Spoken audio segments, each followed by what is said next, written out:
These are Stevie's puppies. Yeah, of course I have one by my foot. Say, of course, because she wants me. He wants me to pick him up, don't you? So I was carrying him in here to the visitation room so I could get a video, and of course Yellow is just had his head buried under my chin, just getting that big old hug. This is my lover boy. I know, kiss, kiss, kiss. He has to give me so many kisses, but they want to see you playing, not giving me kisses. Here, because we don't want to spew that picture, do we? Here he is. Hey, back to me. I know. Aw, my mommy loves you, but they want to see a video of you. Look at this one over here. So I'm going to ignore this one with the yellow ribbon, so he goes and plays with the toy, and you get that one over there. Look at, just get that toy. So, oh, see? Yeah, ignore him. He'll go play. So my little buddy there with the yellow ribbon's Brock, and then the aqua ribbon, Bob, and the one over by the door, the green ribbon, just a growling away at that toy and having a blast, is Bill.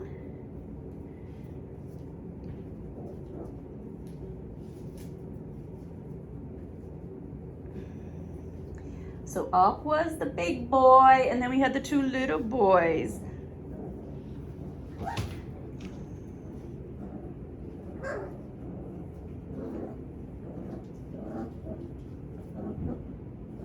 So Bob here, these two guys are, see, they're playing. They're so sweet and fun, aren't they? Here's my buddy again. Gotta come check in, right? Beg for attention. That's Brock.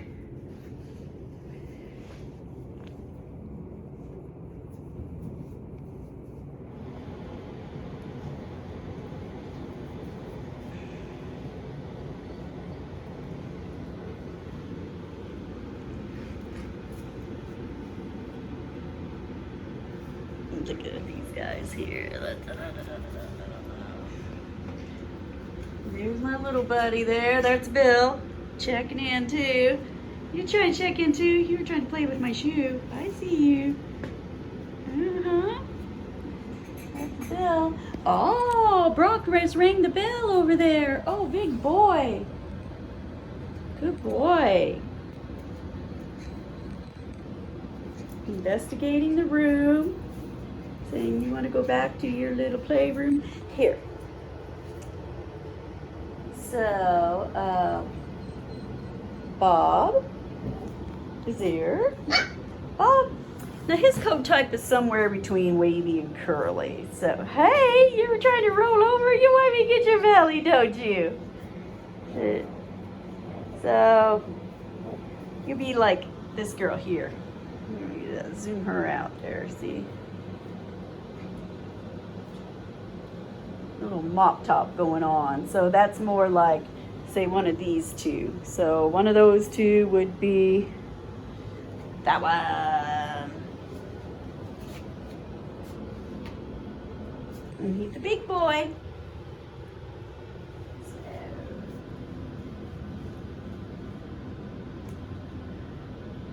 Ooh, Bob. Ooh. Okay. You're chewing on my shoe, and then my little yellow buddy's there bringing me a toy. So we have Bill. So these two with the curly coats. There was an excellent example that I sent somebody, but big loose curls. Juice. You know, I'm going to say almost like this. Because they're, yeah, that's, yep. That's the closest of the example on the wall here. I have a wall of, you know, pictures customers had sent me over the past, and I'll show you what a poodle looks like. That one's, you know, pretty much the good example too of what a curly coat looks like. You can see it more better on the lighter dogs. Come here, Sophie. So show you what a poodle, because a poodle gets this tight. So, Sophie. She's a poodle. Sophie.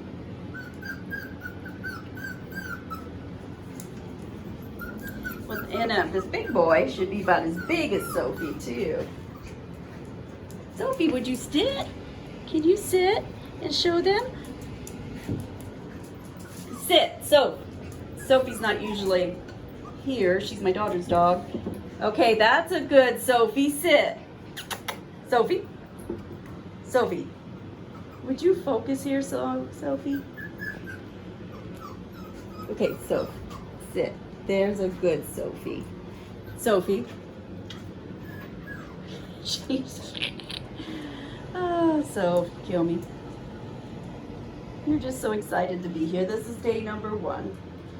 So you gotta stay here for a few days. Mommy's gone. I'm babysitting. Well, I'm not gonna let you outside. No, I will in a minute. Go run. But that is the curly of a red poodle. I use the apricots and red poodles because their fur isn't as curly as the black and the white poodles that you see in the show ring. Their fur is much more softer. And Sophie, see the, yeah, so the fur is a lot softer, and so their fur is not going to stand up like in the show ring. They can do those poof balls on them and make them all, you know, that prissy white and black dogs. I guess they put those balls on their heads and their hips and their joints, and you can't do that with red because the fur won't stand up. So that's why you don't see a red poodle in the show ring, because their fur is very soft. So the red and the apricot poodles, that's the only line I breed with to create, you know, the softest coat possible. So that would be the curliest, because that is an actual poodle. So that would be the curliest. So then you have, you know, this for the curl example. You can see how curly that gets. It makes the fur stand out more around the snout, like here. It makes it poof out more rather than laying flat. And this one here is a real good example, where this one would be very flat and wavy. So this customer got 2, so she got a curly one and a wavy one.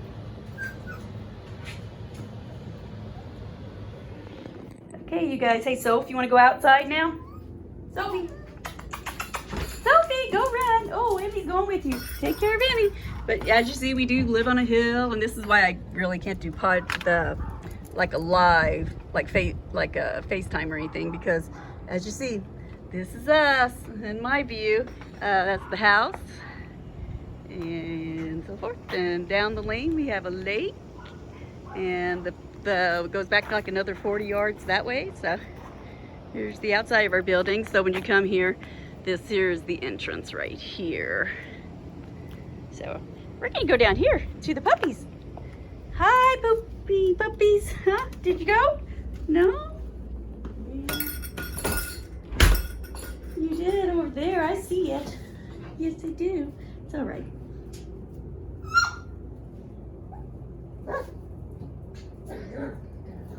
No, go get him. Go play.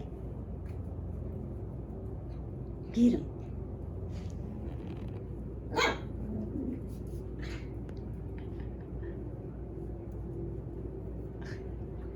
Now you potty. Okay. Some paper towels. I have any right here. Gooseberry, why did you potty on the floor? Ooh.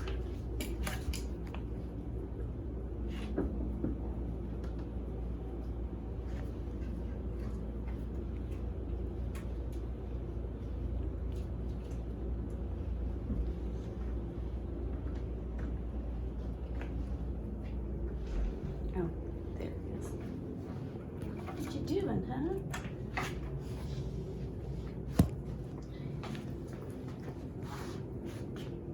Look at him just sit there.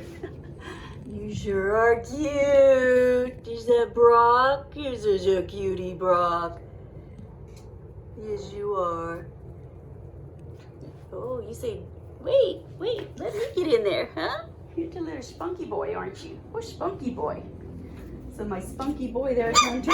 And in a spunky, just playful, funny way. He must play like a cat, like he's gonna attack stuff, and then he's like, I'm gonna get it.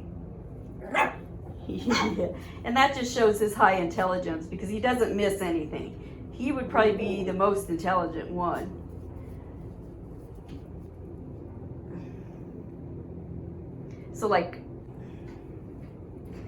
So if I'm doing the puppy testing, I would put him definitely as a working class dog. I mean, he could be trained for anything. Because I have bomb sniffers, cadaver sniffers, airport workers, and I have a lot of dogs that work with people that are in wheelchairs. And then, of course, Brock would go like perfect companion score. So he's just a tad below like the working class dog. He'd be the wonderful companion dog. Emotional support dog classification is Brock's.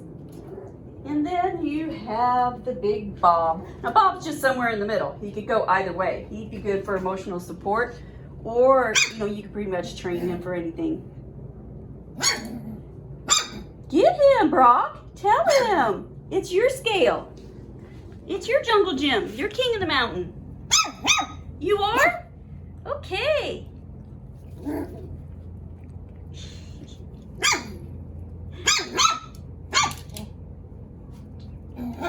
Oh, he's trying to get him to play. You can't get him to play? Huh? No, you're going to give it up then because he won't play with you. Go get him. Go get him. Love the way they hop around.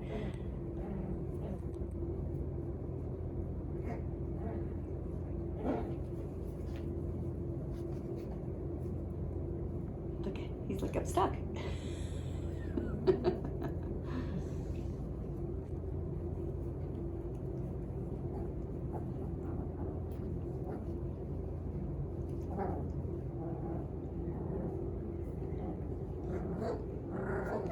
And this little playful boy, you're playing with my shoes. You're not going to get attention when you do that. No. We just need to distract you and give you something else to play with. There you go.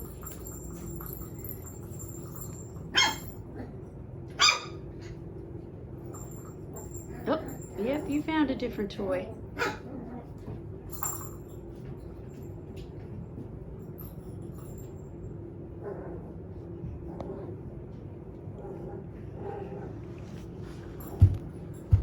Such a funny little boy.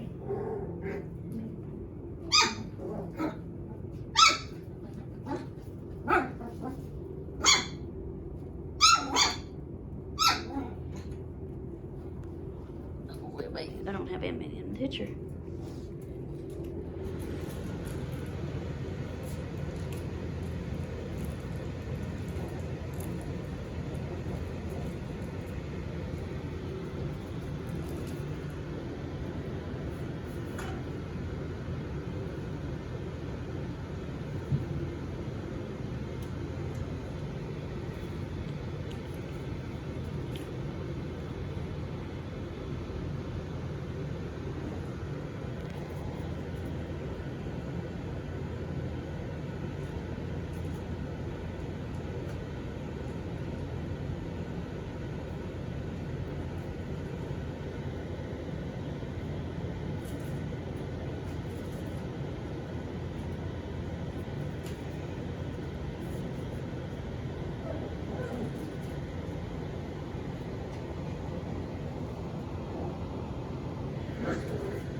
Brock.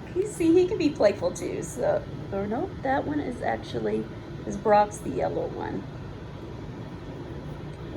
But Brock would be good. He can play by himself. And that's kind of the personality my dogs have in my house. I can let them outside. They run, they play. They love to go in the swimming pool with me. If I'm in the pool and I'm on a raft, then that's where they want to be. They have to swim out to me and get to the raft. And that's all they do is just follow me around inside the house. You know, if I'm at my desk, they go in the crate that's next to, well, Buffy and Lily will go in the crate, and then Miss Emmy will lay between the crate and the desk, and there's a little spot there that she likes to lay. And then if I'm in the living room, if I sit there and watch TV, that's exactly where they go, right up on the couch with me. Lily has her spot on the other end of the couch that she has claimed, and Buffy and Emmy are on either side of me. And then they go and they sit on top of the couch and they look out the window for, 15 minutes, half hour, and then they have to come back in and check in with me. So they just continue to do their little check-ins. In the middle of the night, maybe it was about 2 o'clock in the morning, I had woke up in shift positions in bed, and Buffy came up and laid on where the edge of my pillow was. Had her back up against me at mine.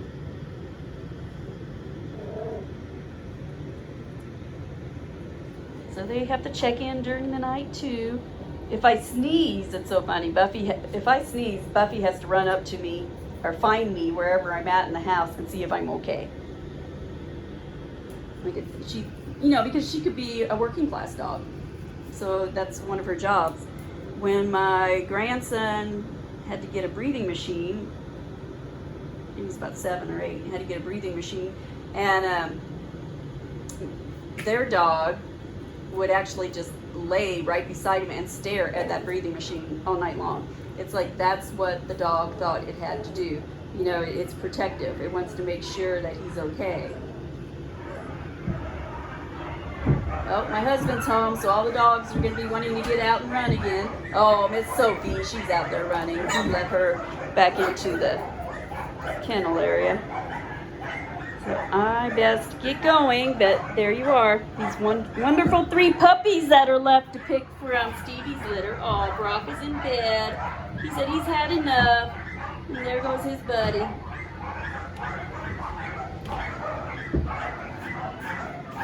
He had to check on him. Bill, did you go check on Brock and see what he was doing in that bed? Okay. Hope this all helps. But there's the gift bags we give away, and we got a couple puppies leaving here in a minute, so that's the paperwork. So paperwork you get, like this puppy's that's the vet chart. You're going to take the vet chart with you to the vet, and then all the paperwork from the vet and the vaccination today and the checkup form. You get all that, registration on the microchip, registration for the puppy, CKC, warranty. You get 2 copies because one you sign and send back, and then your insurance, and then a sample of the vitamins. So there you have it, and enjoy picking your puppies. Who's following me now?